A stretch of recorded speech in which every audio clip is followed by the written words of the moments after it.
Dennis had just finished hanging the last string of lights along his porch when the call came. The December wind nipped at his collar as he stepped inside, cheeks flushed with the kind of hopeful anticipation only holidays could bring. For 5 years he had footed the bills, paid the mortgage, and kept their fantasy alive while living a modest truth of his own. He expected gratitude, maybe even an invitation. What he got instead was exclusion. His son's voice came through with the precision of a business memo, cold and final. Isabella's parents would be visiting. Their traditions would not align. It would be best if he did not come. Dennis listened in silence. Then he hung up, walked to the kitchen, and poured himself a coffee he could barely taste. Around him stood the reminders of every dollar he had poured into a house he would never truly be welcome in. Outside, Christmas lights blinked on. Inside, something older and colder switched off. He reached for the folder he had not touched in months, and opened it. Dennis had just finished hanging the last string of lights along his porch when the call came. The December wind nipped at his collar as he stepped inside, cheeks flushed with the kind of hopeful anticipation only holidays could bring. For 5 years he had footed the bills, paid the mortgage, and kept their fantasy alive while living a modest truth of his own. He expected gratitude, maybe even an invitation. What he got instead was exclusion. His son's voice came through with the precision of a business memo, cold and final. Isabella's parents would be visiting. Their traditions would not align. It would be best if he did not come. Dennis listened in silence. Then he hung up, walked to the kitchen, and poured himself a coffee he could barely taste. Around him stood the reminders of every dollar he had poured into a house he would never truly be welcome in. Outside, Christmas lights blinked on. Inside, something older and colder switched off. He reached for the folder he had not touched in months, and opened it. The folder was thick, yellowing at the edges, its corners softened by years of moving from drawer to drawer without purpose. Inside were documents that told the truth he had tried to ignore. Monthly transfers, mortgage schedules, property tax receipts. Every line item was a fingerprint of sacrifice. Dennis sat at the kitchen table with the folder open in front of him. The house was quiet except for the low hum of the heater and the occasional creak of settling beams. Maria's photo still sat on the mantel, her soft smile watching over a room that had once echoed with laughter. Now it was filled with something else entirely. Realization. He started adding the numbers. $2,800 every month for 60 months. $168,000. Add the down payment, $47,000. Add the new kitchen appliances, another $18,000. Holiday expenses, emergency funds, bridge loans for job losses. The total was approaching $250,000. It had been easy not to look too closely before. Love had a way of making numbers blurry, but now the fog had cleared. The truth stared back at him in ink and paper. He closed the folder slowly and set his mug down beside it. The coffee had gone cold. He reached for his phone, scrolling through contacts until he found the one labeled mortgage transfer autopay. A quiet voice answered after 2 rings. The request was simple: cancel the monthly payment, effective immediately. There was a pause, then confirmation. Dennis hung up and sat back in his chair, hands folded. For the first time in years, his budget would balance next month. It felt like taking a deep breath after being underwater too long. He rose from the table and walked to the front window. The lights on the houses across the street twinkled in the early evening dark. Inside those homes, families were probably decorating trees, setting out cookies, sharing warmth. His home was silent, but something in that silence had shifted. The invitation had not come, but something else had: clarity. He stood at the threshold of his living room, staring at the place where the tree used to be. He had not bothered to set one up this year. Not since Maria passed. Not since Michael stopped calling regularly. Not since Isabella began treating him like background noise at family events. His eyes landed on the bookshelf where the albums were stored. He pulled one out and flipped through the pages slowly. Pictures of a younger Michael building snowmen, unwrapping presents, falling asleep in Maria's lap after too much dessert. The years had slipped by like warm breath on cold glass. Dennis returned the album to the shelf and walked to his desk in the corner of the room. He opened another drawer and pulled out a second folder, this one thinner, newer. It was labeled simply, Evidence. Inside were printed emails, screenshots of text messages, a few receipts that had been sent without thanks. He added the bank documents from the first folder, then sealed it shut, not out of anger, out of order. The decision had been made. In the hours that followed, Dennis made no phone calls, sent no messages. He cooked himself a simple dinner, washed the dishes by hand, and changed the bulb on the porch light that had been flickering for weeks. Small repairs brought a strange satisfaction, like reclaiming inches of a life that had been shrinking beneath the weight of invisible obligations. He sat in his recliner with a blanket draped across his knees, watching the fire in the hearth flicker against the walls. A sense of calm settled over him, not happiness, but peace, a rare and unfamiliar peace. Somewhere across town, his son and daughter-in-law were likely finalizing centerpieces and seat assignments, preparing for the arrival of Isabella's parents, ensuring every detail was picture perfect, except for one. The man who had paid for the floor beneath their feet would not be there to admire it, and soon they would feel that absence in a way they never expected. The next morning, Dennis opened a blank notebook. At the top of the first page, he wrote 2 words in block letters: Operation Closure. The first full day after Dennis canceled the mortgage payment unfolded in slow, deliberate motions. The morning sun touched the edges of the frost-covered windows, casting cold shadows across the living room floor. Dennis sat at the kitchen table, a yellow legal pad in front of him, the same pad Maria used to make shopping lists and budget plans. He drew a line down the middle and labeled one column what I gave and the other what they took.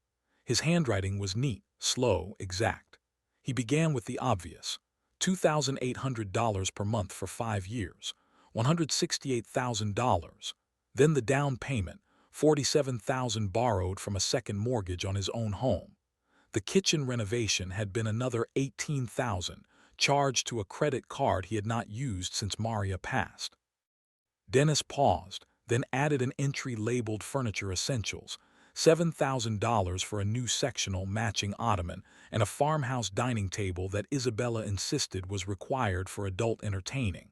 He flipped the page and continued: Emergency expenses, utility bailouts, medical copays when Michael's insurance lapsed, grocery runs when Isabella's boutique was in a slow month. All undocumented, all unreciprocated, all forgotten. By noon, he had listed over $230,000, and not one holiday invitation to show for it. Dennis leaned back in his chair, staring at the numbers. There had been no gratitude, no acknowledgement, just expectation, as if the support he provided was not love but obligation. His throat tightened as he looked around his modest kitchen, the outdated microwave, the fridge that hummed too loudly, the scratched linoleum floor Maria had meant to replace one day. He had told himself they were manageable sacrifices, temporary, necessary. Now they felt like evidence. He stood and opened a drawer beneath the counter, pulling out the envelope that held his latest retirement statement. The number had barely changed in 2 years.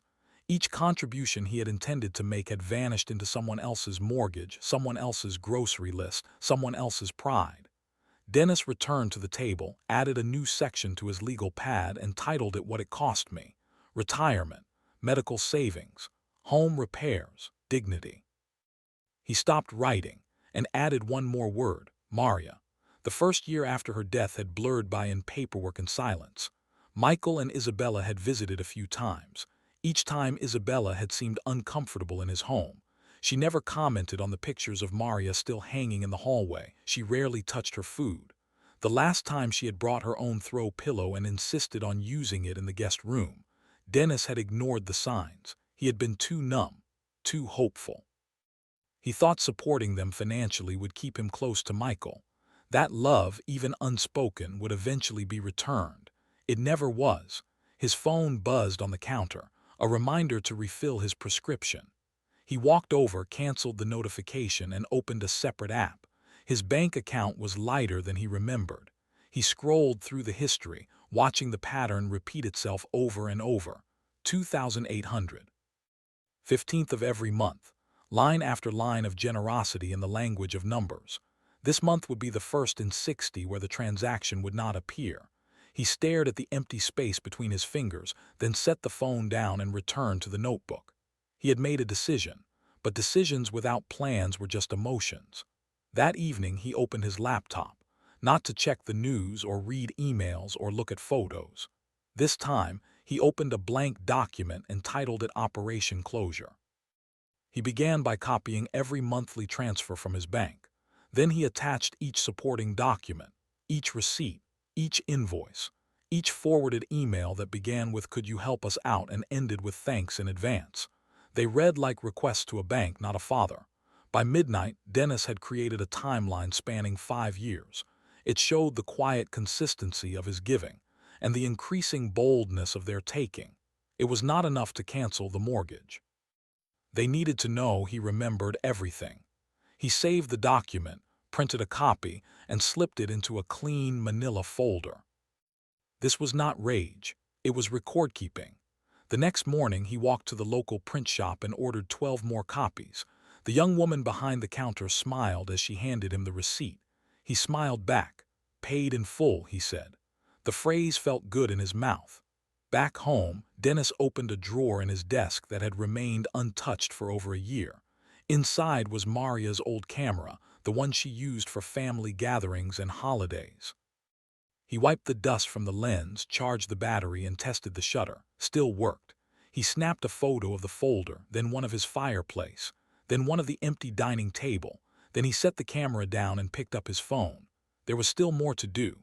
As the sun dipped below the rooftops, Dennis walked out to his truck, started the engine, and sat in the warmth for a moment.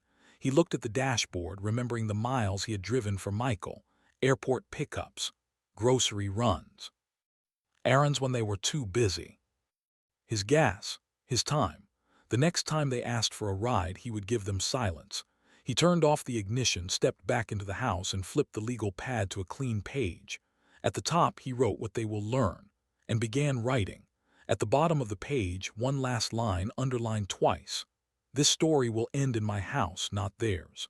The day after Dennis finalized the evidence packets was quiet, the kind of winter silence that makes even the sound of boiling water feel loud. He spent the morning cleaning, not because he expected visitors, but because it brought order to a world that had finally started making sense again. The radio played oldies in the background as he wiped down countertops, organized his spice rack, and vacuumed beneath furniture that had not been moved in years. By mid-afternoon, the house gleamed. He poured himself a second cup of coffee and settled into his recliner with the crossword puzzle. 7 across. Delayed gratification. 12 letters. He stared at the blank spaces and let the question sit without urgency. The answer would come. His phone rang at exactly 2:47 p.m. Isabella. The name on the screen pulsed like a warning light. He let it ring twice before answering, his voice calm and unbothered. Her tone was clipped, transactional. She needed a favor. Her parents were flying in from Portland. Their flight would land in Spokane at 2 p.m. tomorrow. Could he pick them up? Dennis sipped his coffee and listened.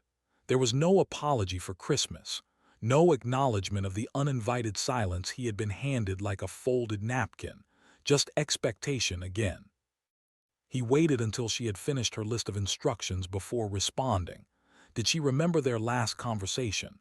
He asked it casually, as if asking if she had remembered to defrost the turkey.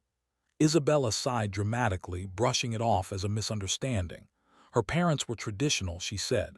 They expected a certain tone at the dinner table. Surely Dennis could understand that. He did. He understood perfectly. He agreed to the pickup, asked what airline, wrote down the flight number, confirmed the time. He promised to be there. She thanked him with a distracted tone, as if checking a box, then hung up. Dennis placed the phone on the table beside his coffee and smiled. It was the first time in years he had made a promise he had no intention of keeping. That evening he cleaned out the truck, not because anyone would ride in it tomorrow, but because he wanted it to feel like his again. He threw away the old receipts, wiped down the dashboard, and topped off the windshield fluid. As he closed the driver's side door, he looked at the passenger seat and shook his head. They really thought he would keep playing along. The The next morning dawned clear and cold. Sunlight broke through the clouds, lighting up the frost on the rooftops like glitter. Dennis dressed in a soft flannel shirt, boiled water for tea, and sat with his newspaper. By 2:15 p.m. he was on his second cup. The crossword from the day before lay finished on the table. 12-letter word for delayed gratification, postponement. His phone buzzed at 2:21 p.m. Isabella, then again at 2:36. Her father's number, then again at 2:47. He ignored them all.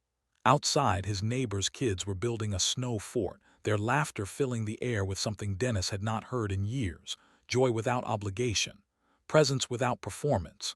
At 3:30, Dennis brewed a fresh pot of tea and began organizing the kitchen junk drawer. He found a miniature flashlight, a broken tape measure, 3 batteries that no longer held a charge. He threw away the useless and kept what worked. A cleansing ritual of sorts. The 7th call came at 3:45 p.m., a different number, probably someone at the airport letting him know they were stranded. He silenced the ring and placed the phone face down. By 4:15 he had unplugged the landline. By 4:20 the house was filled with peace. For dinner he made himself a grilled cheese sandwich and tomato soup. Comfort food. Real food. Not plated illusions served at a table built on lies. The cheese browned to golden perfection. The soup steamed in his favorite mug, the one with the tiny chip on the handle from Maria's first attempt at ceramic painting. He ate slowly, savoring the flavor and the silence. By 5, he had cleaned the dishes, wiped the counters, and returned to his recliner with a glass of water. The sun had already set. Shadows stretched long across his backyard. In another home across town, 3 people were likely standing in an airport parking garage, arguing about cab fare and wondering how their servant had failed them. At 5:48 p.m. the pounding began. Not a knock, pounding, aggressive, rhythmic, demanding. Dennis walked slowly to the door, tea in hand, already knowing what he would see. Through the peephole, 3 figures crowded his porch. Cody Jenkins, Catherine, Isabella. He opened the door and stepped back without a word. Cody stormed in first, red-faced and furious. Catherine followed, her lips pursed so tight they barely looked human. Isabella came last, dragging her pride behind her like a train on a dress that no longer fit. Dennis remained by the door, sipping his tea. They yelled, Cody first. Accusations, fury, betrayal. Catherine joined in with words like inappropriate and elderly and disgraceful. Isabella added her crescendo of humiliation and damage. Dennis listened, then spoke. Get out. They froze. Cody jabbed a finger in his direction but stopped short of touching him. Catherine began a monologue about social consequences and reputational damage. Isabella sneered something about respect and loyalty. Dennis held the door open wider. This is my house. Silence. Cody's face darkened, his voice low now. Threats about connections, about social standing, about making life difficult. Dennis nodded once. Noted. Isabella urged her parents to leave, her voice cracking as she struggled to keep the scene from spiraling further. They filed out, Cody turning back at the last second to deliver one final warning. You will regret this. Dennis closed the door and turned the deadbolt. The silence returned.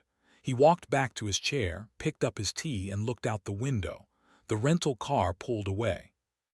3 silhouettes bickering beneath the glow of Christmas lights they could not see from where they stood. He took a sip, and felt nothing but calm. The storm would come, but it would not be his to fear. 3 days after the confrontation on his doorstep, Dennis woke early. The sky was still dark, and the ground outside was coated with a delicate crust of frost. His tea brewed quietly in the background as he prepared for the ritual he had followed every morning for over 30 years. Newspaper, tea, silence. He sat at the kitchen table with the mug warming his palms, flipped open the paper and turned to page 3 without thinking. His breath caught. There it was, his name. His face.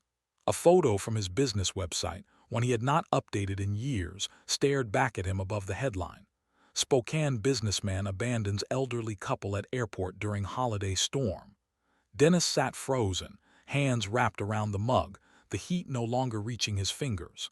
He read the opening line again and again, each repetition dulling the edge only slightly. The article told a clean, curated story. Cody and Catherine Jenkins, both in their late 50s, had been stranded for hours at Spokane International Airport during a holiday storm while awaiting a promised ride from their family member. The phrase family member was repeated enough times to make its implication feel sharp. According to the article, Dennis Flores had ignored calls. He had left them alone during dangerous weather conditions. The word cruel was used. So was erratic. A quote from Cody described the incident as traumatizing and reckless. There was no mention of Isabella's rejection, no context for the years of financial sacrifice, no mention of the silent banishment Dennis had received from the very family he had sustained. The photo showed a tired-looking man in grayscale, jaw set too tight, eyes too blank. A villain. He read the article again, this time slower, looking for names. The byline belonged to Patricia Morrison, lifestyle editor. He did not recognize her name, but he recognized the playbook. Cody had called in a favor, maybe through a contact at the bank, maybe through someone on a board he sat on. Influence leveraged like a club, reputation turned into a weapon. Dennis folded the paper with surgical precision and placed it to the side, so they had made the first move. For the first time in days, he felt the stirrings of something fierce behind his ribs, not anger, not fear, focus. He rose, walked to his desk, and turned on his laptop. He searched the writer first, Patricia Morrison. Degree in journalism from a state university. 15 years at the local paper. Lifestyle editor for 7. Her contact information was public. So were her recent articles, product reviews, local restaurant spotlights, personal interest pieces about seasonal home decor. This was a woman whose beat was aesthetics and social climbing. He scanned her social media. Photos with influencers, charity events, champagne flutes raised in celebration. Nothing about the storm, nothing about the article that now defined his name. Then he searched for Cody again. First National Bank, retired manager, member of Spokane Country Club, treasurer for a local business alliance. Photos of ribbon cuttings, fundraisers, handshakes with city council members. A man who moved in small-town power circles. A man whose currency was perception. The smear piece made sense now. It had never been about Dennis as a person. It had been about Dennis as a problem. Something to discredit before the truth caught up. He turned to Isabella's profile next. Her posts were public. Always had been. She lived for visibility. There were pictures of their home, photos of their dog in seasonal sweaters, snapshots of table settings prepared for the upcoming Christmas dinner. The captions were drenched in curated wholesomeness. Our home, our family, our traditions. Dennis opened his evidence folder. He matched a receipt for granite countertops to a photo of Isabella standing beside them with a wine glass in hand. The caption read, "Finally upgraded to something worthy of dinner guests." His cursor hovered. He opened a new folder and labeled it. Exhibit A. 1 by 1, he matched financial records to social media moments. The $2,800 mortgage payments lined up with posts about new patio furniture, kitchen remodels, vacation getaways. Every picture they had proudly shared told the real story. Someone else paid the bill. He printed screenshots. He printed statements. He compiled every receipt and added captions beneath them in bold type. Paid for by Dennis Flores. By noon, he had filled an entire binder. The next step was mapping the timeline. He laid it all out month by month, a ledger of generosity slowly warped into exploitation. He highlighted moments where Dennis had said yes while they treated him like a line item, every act of giving, every insult that followed. Isabella's texts, Cody's disdain, Catherine's barbed comments about Maria's cooking and Dennis's background. He took a break, made himself a sandwich, and returned to the desk with renewed focus. It was not enough to know the truth. The truth needed weight, structure, presentation. He opened a new document and began writing a letter, not to a newspaper, not to a lawyer, to 12 people. He had seen the guest list for the Christmas dinner. Isabella had posted it with excitement a week earlier. Family, friends, neighbors, members of their social circle. Dennis wrote each name at the top of a page. Then he printed 12 more copies of the evidence binder. This would not be a press release. It would be a direct transmission. He printed a second copy of the article. Red ink in hand, he began annotating. Lie, false, missing context, misleading phrasing. By the end, the article was a map of dishonesty. He added it to each packet. The sun dipped lower. The house grew darker, but Dennis did not reach for the light switch. He sat in the gathering shadows and looked at what he had assembled. Not revenge, not yet, just accountability. He walked to the living room, turned on the fireplace, and sat on the floor with the packets stacked neatly beside him. This story had been taken from him once. It would not be taken again, and this time the ending would be his to write. Christmas Eve arrived dressed in winter's finest, blanketing Spokane in a soft hush of cold. The streets were lined with glowing wreaths, the air scented with wood smoke and peppermint. Most homes shimmered with warm light and familiar laughter, but at one house in Kendall Yards, preparations were being made for something different, something curated, something expensive. Dennis stood by his front window that evening, watching the final sliver of sun sink behind the rooftops. In his hands he held a leather briefcase, old, worn, and filled with the weight of 5 years of truth. Inside were 12 carefully constructed packets, each labeled with the name of a dinner guest, each one a mirror held to a lie. He dressed deliberately, navy blue suit, crisp white shirt. The tie Maria had chosen for him 10 Christmases ago. He had worn it to her funeral. He wore it again now, not for grief but for closure.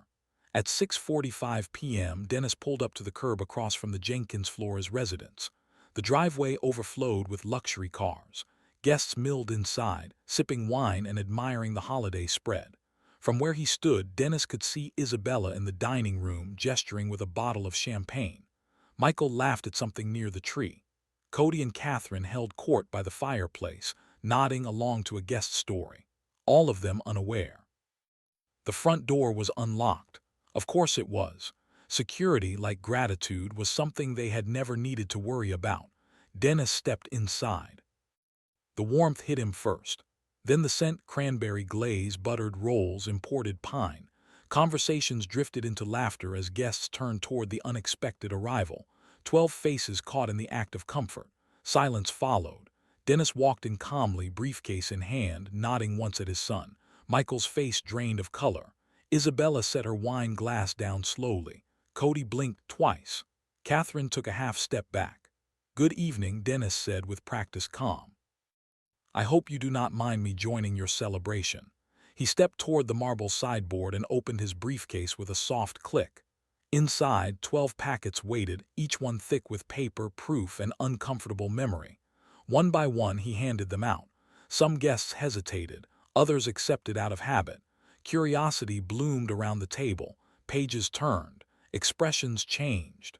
The room shifted. "This," Dennis said quietly, "is a record of the last 5 years. Mortgage payments, renovations, emergency funds, grocery bills, bailouts, Christmas gifts, all paid from my account, all while I was being quietly excluded." A woman in pearls frowned, reading faster. Isabella's voice cracked first. "This is not what it looks like." Dennis pulled a second document from the briefcase, the newspaper article, annotated, highlighted, underlined in red. "Let us also talk about this," he continued, holding up a copy. "The story that painted me as a senile man who left elderly guests in the cold. The story planted by Cody Jenkins using his contacts in the business community. A lie circulated in the city paper without a single attempt to verify it." The table was silent. A man with silver hair seated at the far end looked from his packet to Cody. "Did you really do this?" Cody opened his mouth, but nothing came out. Catherine tried next. "This is completely inappropriate. You are ruining a holiday dinner." Dennis nodded slowly. "I was told I was not welcome for Christmas. This seems consistent." Isabella stepped forward, eyes wild now. "This is our home. You cannot just—" "Actually," Dennis said, interrupting, "I paid for your down payment. I paid for the kitchen you cooked this meal in. I paid for the chairs your guests are sitting in. For 5 years I have funded a performance, one where I was never allowed a speaking role." Michael's voice came from the corner of the room, quiet, uncertain. "Dad." Dennis turned to him. "I warned you, Michael. I warned you the day you said I would not be welcome at your table. This is not vengeance. It is visibility. People deserve to know who paid the price for the fantasy they have been admiring.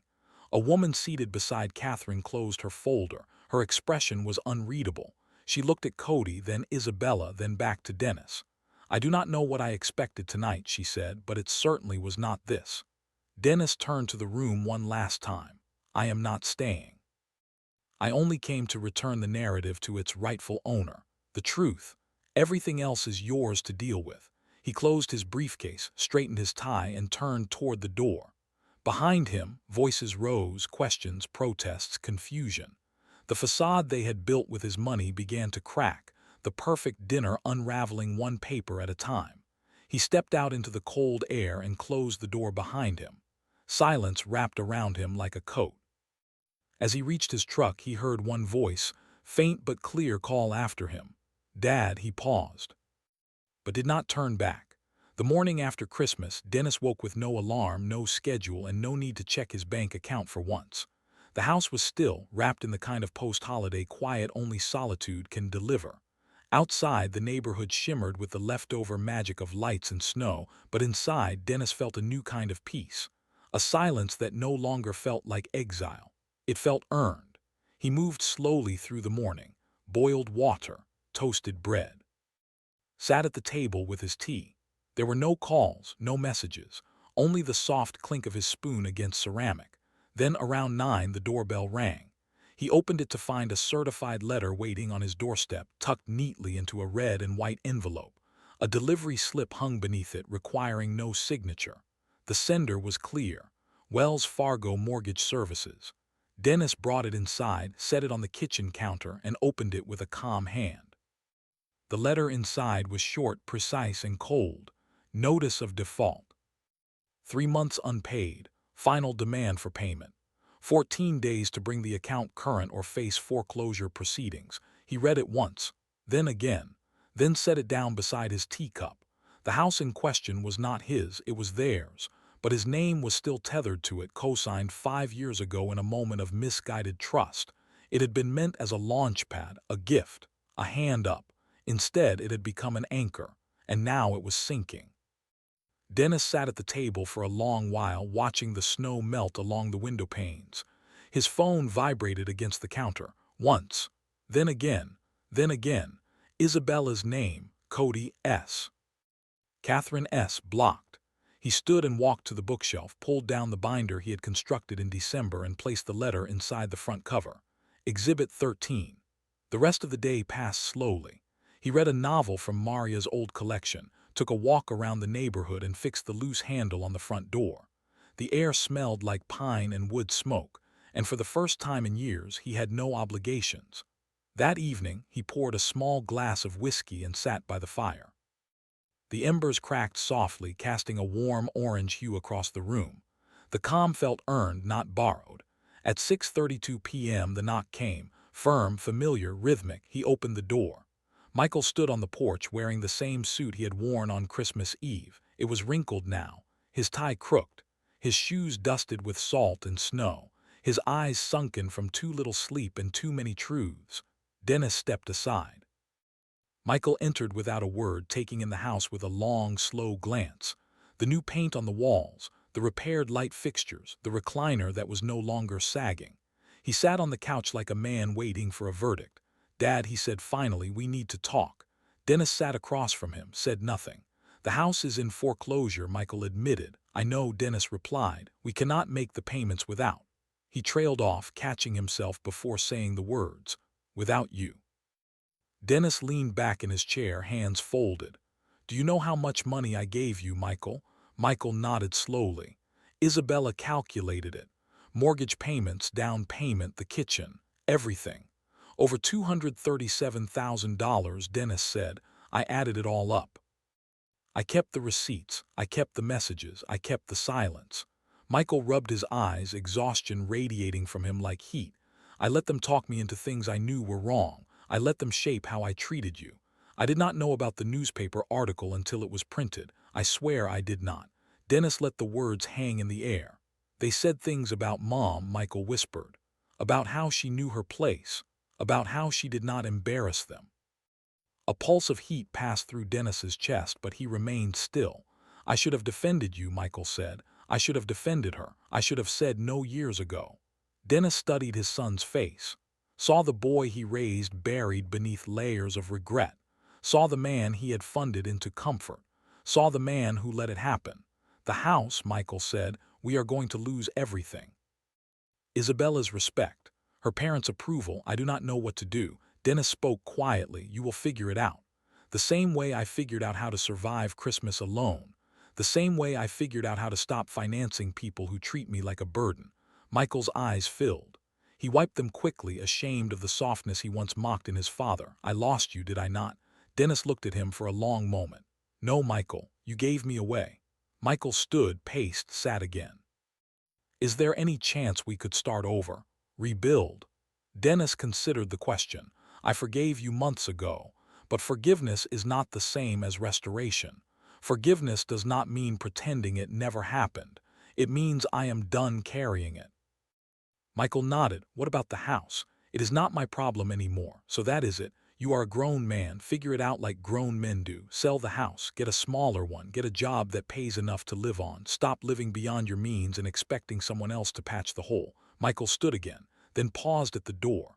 "One last thing," he said, his voice thick with something between shame and pride. "Seeing you stand up for yourself at dinner. I was proud of you." Dennis smiled faintly. "Good. Maybe there is hope for you yet." Michael left. Dennis poured another whiskey, stepped out onto his porch, and watched the snow fall in soft spirals through the streetlight glow. It had been 5 years since Maria passed. 5 years of being useful but invisible. That time was over. His phone buzzed with a text from Rosa. "Dinner Sunday. The kids want to show you their school projects." Dennis typed back, "Would not miss it." By the end of the week, the whispers had begun. What started as a dinner party disruption had bloomed into something larger, messier, and far harder to contain. In a city the size of Spokane, reputation was currency, and people spent it recklessly when they believed their accounts would never be audited. Cody and Catherine Jenkins had wagered everything on social standing. Now they were watching it erode like cheap stone under a hard winter wind. Dennis did not have to make calls. He did not have to post online or issue statements. The packets he handed out at dinner had done the work for him. Word spread without effort. It always did when the story involved wealth, deception, and an unexpected hero. 3 days after the confrontation, a friend of Maria's from the local library called him. She had not spoken to him in years, not since the memorial service. But she had heard what happened. She had read the article. Then she had heard the truth. "I always knew you were too good for how they treated you," she said. 2 days later, Dennis received a call from a man who served with him on a community improvement board back in the early 2000s. The man apologized for believing the paper without asking questions, said he had spoken to Patricia Morrison himself, said she was not taking calls anymore. Then came the letters. One from a neighbor he barely knew, thanking him for standing up against what he called social predation. One from a former employee who had seen the newspaper article and recognized the name. "Thank you for giving me a job when no one else would," the note read. "You paid my rent for 3 months after my mom got sick. I never forgot that." Dennis folded each letter carefully and placed them in the top drawer of his desk. He did not need them to feel validated, but he saved them anyway. On Saturday, he walked to the local market for groceries. The clerk behind the counter, a young man with a half-finished tattoo sleeve and an awkward smile, gave him a quiet nod as he rang up the items. As Dennis paid, the young man spoke softly. "My dad said what you did took guts." Dennis smiled, nodded, and walked home with his groceries held against his chest like a shield. He knew not everyone believed him. There were still side-eyes from people loyal to the Jenkins name. Still murmurs about how it all seemed a little too dramatic. But for every doubter, there were two more who said nothing, just offered a respectful glance or a longer pause in conversation. The power was shifting, and Dennis had done nothing but tell the truth. The real blow came 1 week later when a follow-up column appeared in the Spokane Review, not by Patricia Morrison, by her editor. It was short, it was polite, and it was devastating. We regret that the piece published on December 24th did not include essential context regarding the relationship between the parties involved. We have been informed that Mr. Flores provided substantial financial support to the Jenkins-Flores household over a number of years. While the facts of the airport incident remain in dispute, we acknowledge that our reporting failed to meet editorial standards of fairness and completeness. No retraction, but the intent was clear. They had been warned. Dennis clipped the article, folded it beside the first, and placed them both in his binder. Exhibit 14. A few days later, Isabella's boutique announced an extended closure. Personal matters, the sign read in perfect script. The windows were still decorated, but the lights inside were off. Online, her social posts slowed, then stopped. The curated life she had built on borrowed elegance had begun to unravel. Cody's name disappeared from the leadership board of the Inland Northwest Business Leaders Association. Catherine's name vanished from the gala invitation committee for the regional hospital's annual fundraiser. These were not public firings. They were polite removals, quiet exile. Michael called again 2 days later. Had sold the house. He and Isabella were moving into an apartment near the river. He did not ask for help, just wanted his father to know. Dennis told him good luck. By the end of January, the snow began to melt. Dennis spent the mornings on the porch, wrapped in an old flannel jacket, drinking coffee and listening to the sound of the neighborhood slowly reawakening after the holiday frost. He fixed the broken fence, painted the hallway Maria used to walk through with bare feet and warm tea. He even replaced the ancient microwave with a newer one that did not hum like a dying fridge. One afternoon, he sat at his desk and reopened the binder, flipped through the exhibits. All the pages of sacrifice, all the receipts of dignity reclaimed. Then he closed it and filed it away. He had won, but more importantly, he had stopped losing. He spent more time with Rose's family, joined them for Sunday dinners, birthday parties, lazy afternoons with nothing to celebrate but each other. The kids called him Uncle Dennis, even though he was not related by blood. He taught them how to make tortillas from scratch, how to use a tape measure, how to fix a drawer that stuck.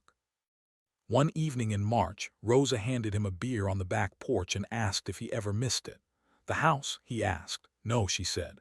The version of yourself that thought he had to buy love to keep it. Dennis chuckled, sipped his drink, and shook his head, not even a little. The wind rustled the trees. The sky turned shades of gold and lavender. A new season was arriving, and with it, a version of life that had no room for shame, only honesty. As the stars came out, Dennis looked up and thought of Maria. He had given away years trying to hold onto something that had never been his. Now he held nothing but himself, and for the first time in decades it felt like enough. March arrived like a quiet breath. The last of the snow had melted from the sidewalks, revealing patches of earth ready for spring. Trees in the neighborhood began to bud, not fully green yet, but reaching. Dennis noticed. He had begun walking every morning again, the way he and Maria used to when the world still felt simple. It was during one of these walks that he found the envelope. It was tucked inside his mailbox, larger than usual, stamped with certified markings, and a return address from a legal firm he did not recognize. He carried it inside with the rest of the mail catalogs, a bill for the water heater repair, a coupon for lawn care services. The letter sat alone on the kitchen table while he fixed a cup of coffee. He stared at it for a long while before opening it. The contents were clean and sharp. A formal notice, legal language, multiple signatures. Beneath all the decorum, one clear message. Cody and Catherine Jenkins were pursuing damages. They claimed public defamation, loss of social standing, and financial distress due to Dennis's actions. The dinner incident, the distribution of financial records, and the ensuing fallout had allegedly caused emotional suffering and reputational harm. They were suing him. Dennis laughed once, short, dry. He folded the letter carefully, returned it to the envelope, and placed it in the middle of the kitchen table. The steam from his coffee drifted upward in slow spirals, soft against the sharp corners of legal consequence. The audacity was not surprising. Cody had always been a man who believed image was everything. Catherine, a woman who thought her name was made of crystal. Of course they would respond to exposure by claiming victimhood. Of course they would dress up humiliation as injury. Dennis opened his laptop. He already had everything he needed, every receipt, every transfer, every annotated copy of the newspaper article, every social media post showcasing the luxury they once paraded as earned. He drafted a reply to the law firm, respectful, brief, in possession of documentation. Willing to counterclaim, ready for discovery, he hit print. When he walked the documents down to the local attorney's office 2 blocks away, he did not feel nerves. He felt relief. This was not a new battle. This was the final echo of the old one. Later that evening, Rosa stopped by with leftovers, tamales. Her kids had begged him to come over that weekend for movie night. She set the container on his counter and turned just in time to see the envelope. "Trouble?" she asked. "Not anymore," Dennis said. She read the letter in silence, her eyes narrowing at the names. "Let me guess," she said. "They want to stay clean while slinging mud." He nodded. Rosa smiled slowly. "Then maybe it is time they learned the difference between being embarrassed and being exposed." Dennis placed the envelope in his evidence binder. Exhibit 15. He spent the next week preparing the countersuit. Emotional distress, financial abuse, systematic exclusion, defamation. He gathered statements from people who had contacted him, screenshots of supportive messages, copies of letters from former colleagues and neighbors who had seen through the published lies. The binder swelled. By the following Monday, the legal process was in motion. He received a call from his assigned attorney, a woman named Grace with a calm, efficient voice and a fondness for facts. "You have more documentation than most of my clients manage in a year," she said. "Years of being invisible teaches you to keep records," Dennis replied. Grace promised to handle the filings and advised him not to respond directly to the Jenkinses or Isabella. Let the court system do its work. Dennis agreed. Then, as he was about to hang up, she added something that surprised him. "You know, people around here remember what you did at that dinner. They talk about it. Some quietly, some not so quietly. A lot of them say it was about time someone exposed how power actually works in this city." Dennis did not know how to respond, so he just said thank you and ended the call. That night he pulled out Maria's old recipe book and made her a roast con lech. The cinnamon filled the kitchen with the scent of memory. He ate in silence, savoring each bite like a prayer for what he had reclaimed. On Friday, a certified letter arrived from Isabella. It was short. No apology, just a proposal. Drop the countersuit, settle everything privately, walk away. She offered $5,000 and an agreement of mutual silence. Dennis stared at the number, 5,000, after 237,000 paid, after years of emotional servitude, after being painted as unhinged in the city's newspaper. He placed the letter back in the envelope and returned it unopened to the mailbox with a note taped to the front. "Counteroffer, dismiss your lawsuit, apologize in writing. Stay quiet or I'll see you in court." 2 days later, Grace called. The Jenkinses had withdrawn their suit, no public statement, no settlement, just a quiet vanishing act. Dennis hung up the phone and walked out to his porch, breathing in the early spring air. It smelled like grass and thawing earth and something else. Freedom. Later that evening, he got another text from Michael. No words, just a photo. It showed a small, 2-bedroom apartment with a moving truck parked out front. Michael stood beside it, holding a cardboard box, his posture different now. Humbled, human. Dennis stared at the photo for a long time, then put the phone down without replying. The following Sunday, Rosa's family gathered for dinner. The kids had drawn him pictures, stick-figure renditions of him holding hammers and baking trays. Rosa made puzzle and they played charades until one of the kids laughed so hard they had to take a break. Dennis sat in the living room afterward, watching the kids color and listening to the low hum of conversation in the kitchen. This was his life now, not perfect, but real and earned. The morning air hinted at something unfamiliar: peace. Dennis stood at his kitchen window, cradling a mug between steady hands. Outside, the neighborhood stirred slowly. Children waited at the bus stop. A jogger passed by in rhythmic cadence. The city moved on, unconcerned with the private wars that had consumed him just weeks ago. He had grown accustomed to the silence. The absence of demands felt like a soft reward after years of noise, but even peace could be interrupted. The knock was soft. Not urgent, not angry, just present. Dennis opened the door to find Michael standing on the porch, holding nothing but a folder and the weight of consequences. The confident lines of his posture had faded, replaced by something smaller and more human. His eyes carried the echoes of nights spent calculating more than money. He looked thinner, like a man who had stopped eating stress and started being devoured by it. Dennis stepped aside without a word. Michael entered slowly, like a guest unsure of his welcome. The house had changed. New furniture, fresh paint, signs of life no longer suspended by obligation. Michael's gaze lingered on the photo of Maria on the mantel, then drifted to the recliner Dennis had claimed as his own. He did not sit. He extended the folder, and Dennis took it wordlessly. Inside were pages written by hand, not fresh ones but old. Letters from Maria, preserved carefully, her handwriting still dancing across the paper like she had just set down the pen. Dennis recognized them.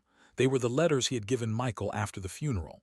Michael had kept them, tucked away through years of detachment and denial, and at the very back one new page dated 3 days ago. The message was simple. I am sorry. I know what I lost. I want to rebuild if you will let me. Dennis read the line twice before setting the paper aside.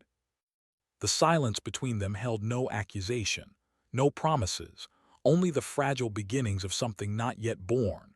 Michael looked around the room again, slower this time, as if committing the newness to memory. He noticed the rug that had been replaced. The lamp. Dennis had rewired himself, signs that healing had already begun without him. The stillness stretched until Dennis motioned to the kitchen table. Michael sat, his hands clasped. The posture of a man who had nothing left to ask for, only things to offer.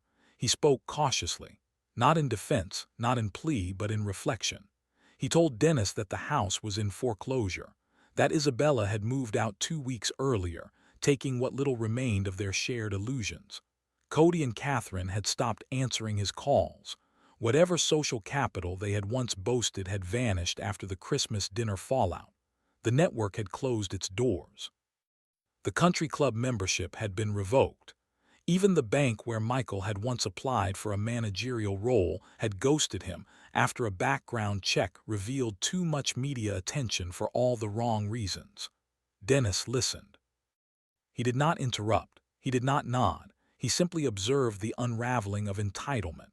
Michael described the calls he had made, the lawyers he had consulted, the jobs he had been rejected from. He admitted to delivering groceries through an app to stay afloat.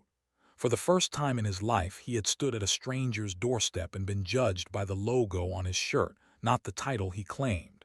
But beyond the struggle, Michael had started to see. He spoke of Maria's letters.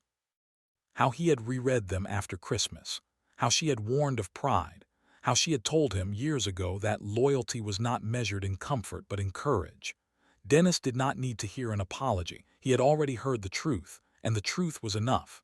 He rose and walked to the mantel, retrieving another photo. One of Rose's family at Easter, seated around a table that felt like home. He handed it to Michael without explanation. Michael studied it.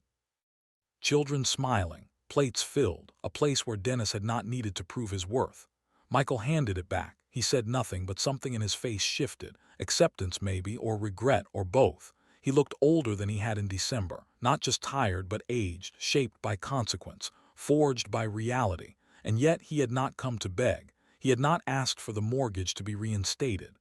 He had not offered repayment. He had come with nothing except acknowledgement. Dennis returned to his seat and studied the man in front of him. Not the son he had raised, nor the stranger who had excluded him, but someone else, someone who might still be worth knowing. He asked Michael what he planned to do. Michael said he was applying for union work, something steady, something honest. He was selling the house. He was staying in town. He had moved in with a former classmate who ran a small construction firm. He was trying to become someone Maria would have respected. Dennis considered this. Then he asked if Michael understood what forgiveness meant. Michael nodded slowly. Forgiveness did not mean forgetting. It did not mean erasing. It meant facing.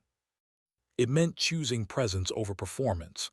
It meant rebuilding on new ground, not patching over the cracks. Dennis stood and extended a hand. Michael took it.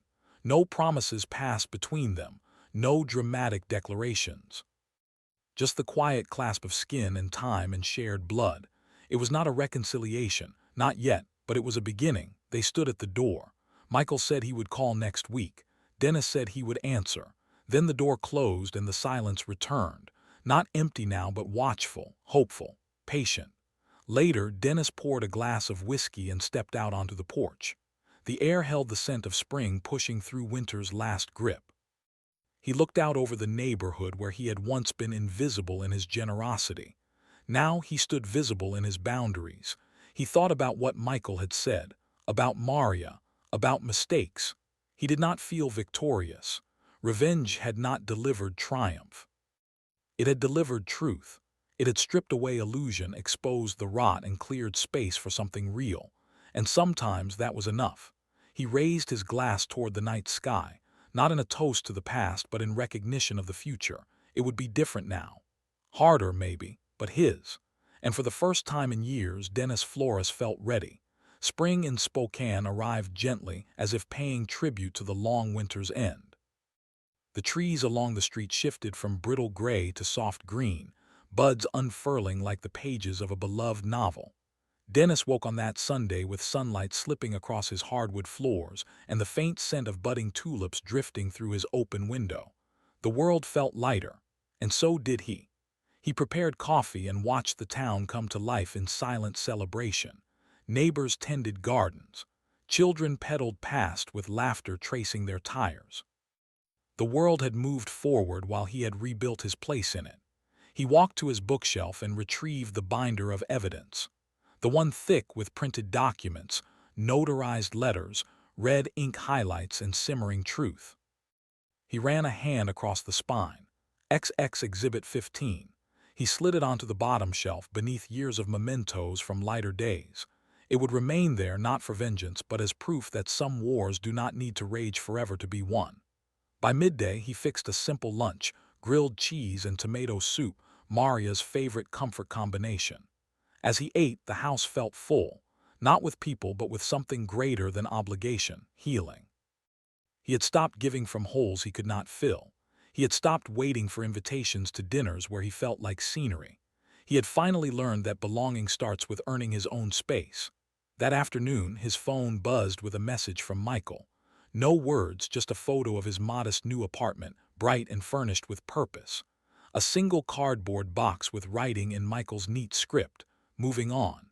Dennis typed back a green heart and the words, "Proud of you."